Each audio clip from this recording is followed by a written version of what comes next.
So welcome to Our Road to Camelot. In this episode, I actually was at 3 different locations and I wasn't sure how that was going to work out. And to be honest, they were all very short. So they're going to become one video, and this is basically nighttime in Las Vegas. No, I did not get down to the Strip. However, this is going to cover a couple of nighttime markets that take place around the Vegas area. One, well, you'll see it. It's strange, and the other one is definitely completely different. And then we finally wound up at the Neon Museum in kind of the downtown area, not far at all from where I was last week when I was at the Old Mormon Fort Historic Site. So in fact, it's just around the corner from there.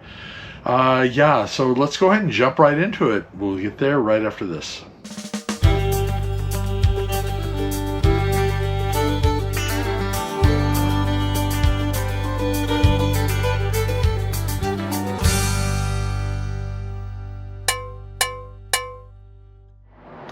Well, I'm off and running again.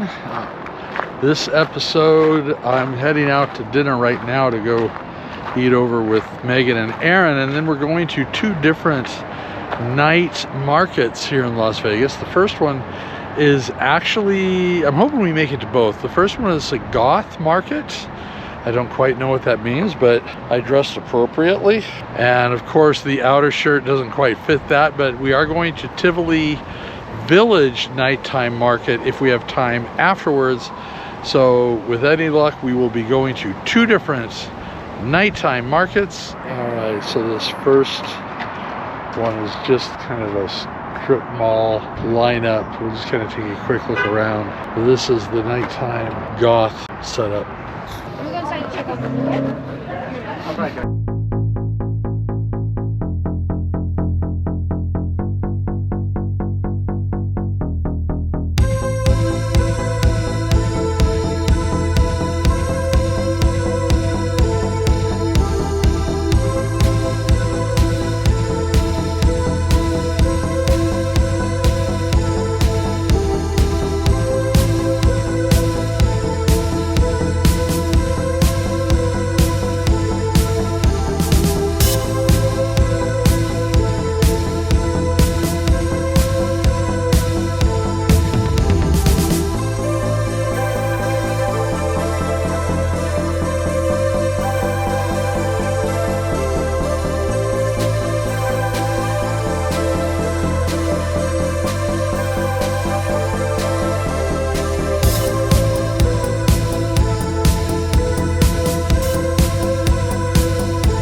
We're almost ready to move on.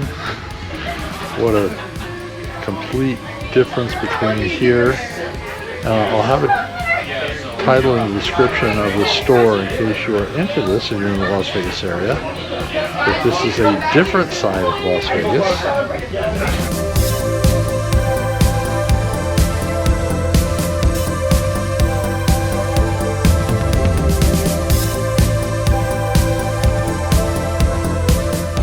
All right, so yeah, that's it for this night market. We're going to move on to the next one. But if you are interested in the mccabe, got to check out Cemetery Pulp. I'll have the address and everything down in the comments and their hours and their number, so you can always call and check them out. Anyways, we're moving on to another night market that's like completely different. Okay, 2 night markets in one night, yeah. So. And now for something completely different. All right, so this is Tivoli Village nighttime market here. Farm Fresh Jar. Okay, now this is a total, completely different moment. Yeah, their little plushies are warm and fuzzy here.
not a lot to the night markets, just wandering around looking at stuff. A lot of free samples of things I can't eat, though I did get some blackened seasoning. So that's good. So who knows what's, but I think this is going to end real soon. Might take a little one or two more things and then I'm done. I'll check out. With 2 darts. How much are these? I don't care. Okay, you got somebody who's into wine. Like, yeah, The corkscrew. I know some people with sunflower that would want that. For teachers, scissors, running with scissors. This one right here. Yeah, there you go. Okay, Maria, this one's for you.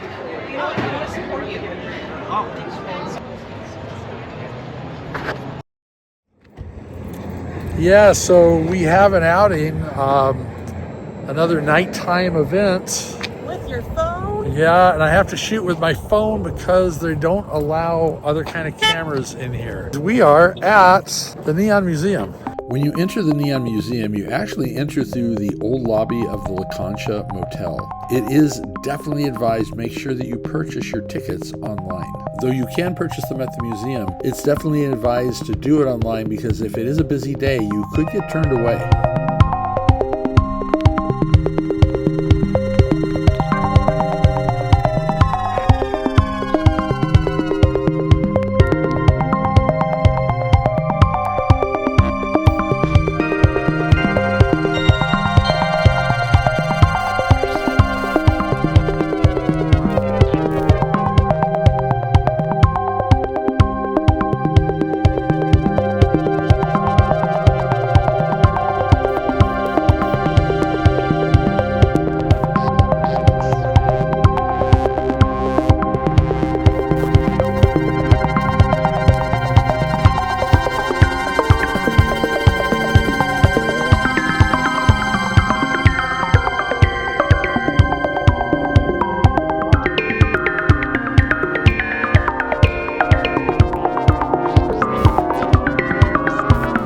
Can't just look at the lights that are lit up. If you go behind the Stardust sign, you got GameWorks.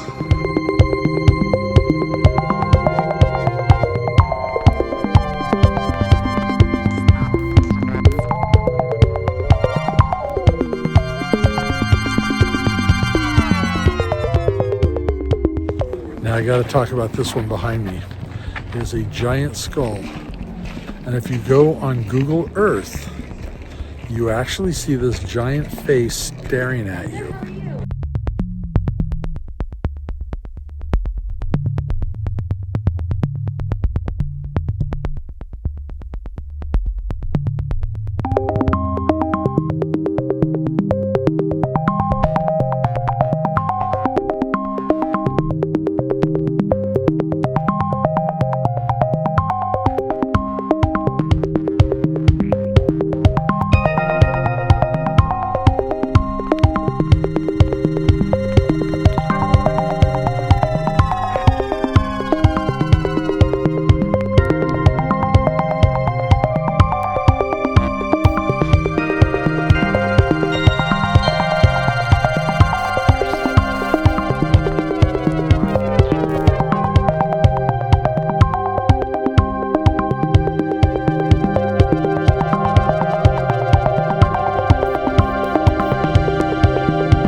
So I was talking to one of the tour guides, and they have about 28 to 30 signs that are lit up now. When they first opened, there wasn't that many, but they keep getting more of them up and going. So this is actually kind of fun. It's very cool at night to see all these signs in their actual lit stages. So there's so many signs just deep behind the ones up front. This is so cool. And here's a little bit of Las Vegas history. The Moulin Rouge. I got a feeling Aaron definitely was not able to read this one. I do remember some of these as a kid. I remember the Showboat. That was cool. The El Cortez, a lot of history behind that place. There are so many signs behind the signs and on the ground around the signs. The history here is just unbelievable. Yes, we're open.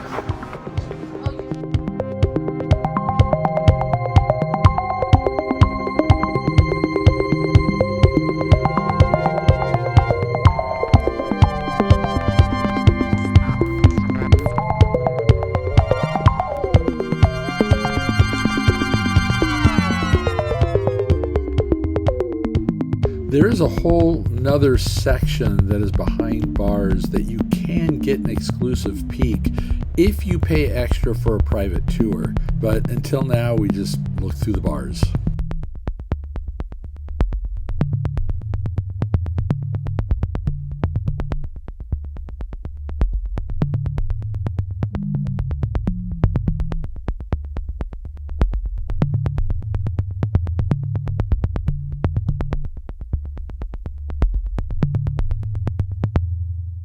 So I'm going to interrupt this video real quick just to give an update and a recap on the Neon Museum. First of all, I did go once before, quite a few years ago, with a student group from East Tech, the high school I taught at, and we did a photo shoot throughout the place, and it was really a lot of fun. They were a camera club. Anyways, I am glad I went this time at night. It is very cool to see it at night. I think it's a bit pricey for what it is. It's a very short walk-through museum. There's not a lot to it, as you see by the map, or not the map, the aerial view. It's not all that big. And it's pretty quick to make your way around. You can walk through the whole thing and see everything in probably an hour or less. So would I do it again? Probably not. Am I glad I went? Yes, I am. I would definitely recommend go ahead and pay the fee, go see it at night. It's very cool at night. So pay the money, go once, enjoy it, make memories, and watch this video if you think about you want to go back or not. So I'm going to go ahead and jump back into the video and let's take it from there. So this is nighttime in Las Vegas video, and we're going to go ahead and end this here.